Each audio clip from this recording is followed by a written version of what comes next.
Hi class, welcome back. For this short recording, I'm going to cover the rest of Chapter 10. So I've kept our student learning outcomes just for that. Really, we're focused on socio-emotional development. So how children's relationships with parents, peers, and friends, and other important social partners are changing. So we have to start with Erikson. We always kind of need to hit Erikson again. And so with this one, we're moving along. So we're in his stage of 6 years to adolescence. In this stage, it's industry versus inferiority. And what he said is we're really learning at this time to be industrious. So to work hard, to learn those basic skills, to apply those skills to life, and to work with other people. That's our big goal at this life stage. So we want to learn to apply ourselves and to interact well with other people.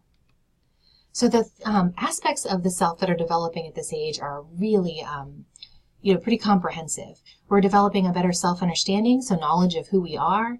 Self-esteem is really coming into play here. So how do we evaluate ourselves? Are we a good person? Are we a bad person? What good qualities do we have? It's those big evaluations of the self. Self-concept is more specific to domains. So you have a self-concept maybe in school, self-concept in soccer, self-concept as a friend. So kind of how do you evaluate, what do you think about yourself in those domains? Self-efficacy is the belief that one can master a situation. So if I don't have self-efficacy that I could change my oil, even though I probably could if I just tried, but I don't try because I don't have self-efficacy. I don't think that I can do it. And so kids are learning, can I trust myself to do this? Do I believe I can do it or do I not? And the things they believe they can do, they try. And then self-regulation. We've talked about this with the little kids before, but we're still seeing this, throughout the lifespan. And in middle childhood and late childhood, we're trying to really manage our efforts, manage our behavior, emotions, and thoughts, and really learn how to regulate those. So emotional development is really, really taking place here. We're seeing a lot of emotional development in this middle school kind of age.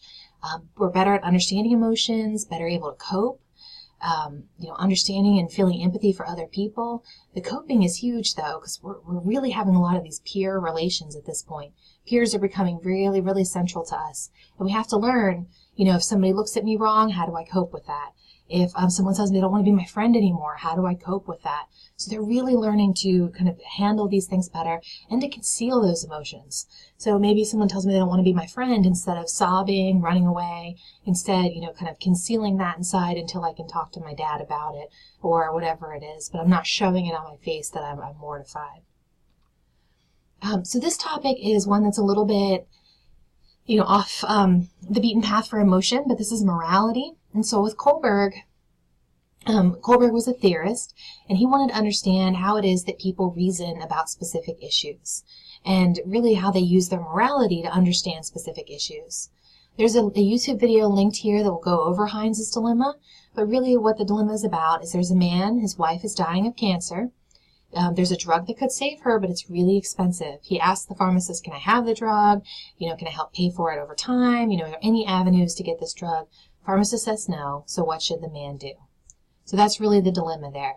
What Kohlberg was interested in wasn't really the answer. Instead, he was wondering why people gave the answer that they gave.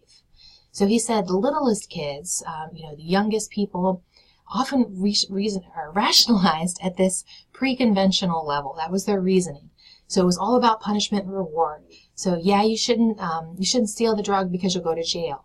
Or yeah, you should because maybe your wife will give you a kiss. So it's all about what are you going to get or what are you going to have taken away from you.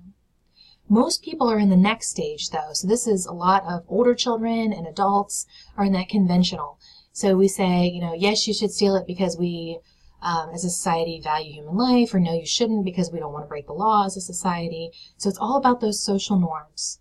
Some of us, though, will reason at a slightly higher level, so the post-conventional.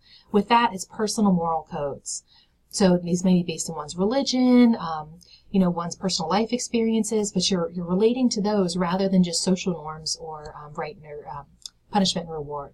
So you're saying, according to my own personal moral code, the value of human life is immeasurable, and no amount of money or prestige can replace a human life, and so therefore he should steal it. You can give a yes or a no answer, but it's the reasoning that you give that makes a big difference. So a lot of people have evaluated Kohlberg's work. The culture, the upbringing that you have is important. There is a lot of emphasis on thought and reasoning.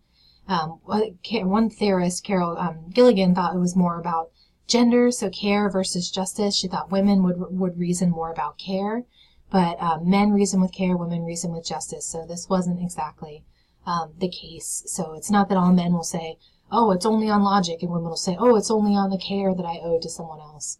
We both reason with care and with justice. And so one way, it says upbringing is one of those really important ways to do this, to kind of help people work through moral issues. So a good way to do that is to have those open discussions of dilemmas. So explaining, what would you do? What should we do? What would our family? What would our religion, our culture, what do we value in this situation? Kids are experiencing these issues with gender. So we talked about gender in our last chapter and how kids start to develop this schema about gender. But they're starting to learn a lot of these stereotypes about men and women. There are some actual differences, and so we could start seeing these with our children. So boys are sometimes better at spatial skills, mentally rotating figures, geometry, things like that. Might be a bit more aggressive. Girls are often better in academics, those early academics like reading. So there are some differences, but we're also seeing some of that knowledge of stereotypes really grow. Despite these differences between kids, though, the research really doesn't support single-gender schools. So it's not as if they're always bad. There are many examples that are good schools that work well.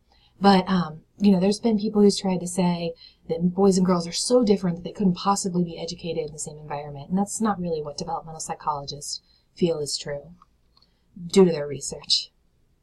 So some changes were happening in the family. So we're moving into the family a little bit. So parents are spending less time with kids. You're spending more time with your peers. Parents are managing opportunities. Monitoring behavior is a huge thing. Become even bigger as we move into adolescence. So do you know where your kid is, who they're with? Step families, we're getting, lots of step families. Remarriages involving children have grown, so we're seeing more and more of that. They do have a higher chance of divorce than first marriages. And that's true for every subsequent marriage has a higher chance of divorce. So a third marriage has a higher chance of divorce than a second, which has a higher chance of divorce than a first. But, in average, those step families can be good things as long as both adults are caring and there for the child. So what we have left is peers and groups. So we're really moving along here. How we pick our friends really is who we're similar to, who we have a give and take to, and then intimacy. So it doesn't mean like physical, sexual intimacy, although that will come as we move into romantic relationships in the lifespan. With this one, it's really being able to tell your secrets. You trust that person. The person is a good person. They're going to, to keep good faith by you. And but we're also seeing kids hanging out larger groups, really less supervised by adults. So in this middle to late childhood age is the first time that many kids are getting kind of where they're not being viewed all the time by their parents, where they're navigating this world of social interaction without the constant view of adults. But really what we see at this age is they prefer peers of their same sex on average. So we're much more likely to see this large group of boys hanging out, a large group of girls hanging out, less likely to see a mixed sex group, unless they're in something where they really, just kind of got to play with each other like a church group or a family reunion or something. You kind of got who you got. But on average in a schoolyard or something, if there's plenty of choice, they'll prefer those same-sex peers. Unfortunately, a lot of kids are experiencing bullying at this age, and so we know what bullying is. We've got a definition there. But some of this aggression that people experience is instrumental. So with that, it's like pushing somebody over on a basketball court. You don't necessarily want to hurt them, but they're in the way, so they need to get out of the way. So you push them. And this is different from that hostile relational aggression. So that's you actively want to hurt somebody.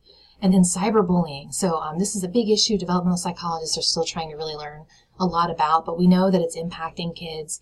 You used to be able, if you're getting bullied, you'd go home at 3 o'clock and they couldn't reach you anymore. Now they can, get you through Snapchat as soon as you walk in your front door and get you at 11 o'clock at night. There's really not a lot of a break there. And so there's a lot of concern over cyberbullying in young children. And this chart kind of gives us an idea, but there's a lot of children then who've experienced these different kinds of bullying behavior.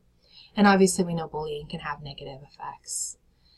And then our last slide here is on socioeconomic status. With this, it's just saying the U.S. students do struggle, as well as students from low income, sometimes students from ethnic minority backgrounds. But a lot of it is because we're getting schools that are under-resourced, have younger teachers, more barriers, and so there's a lot of strategies we can use to try to reduce negative outcomes, partially reducing bias and really helping the school to function well. So that is what we had for this chapter 10, and we are finished with the material there, and we'll move into adolescence soon. Thanks.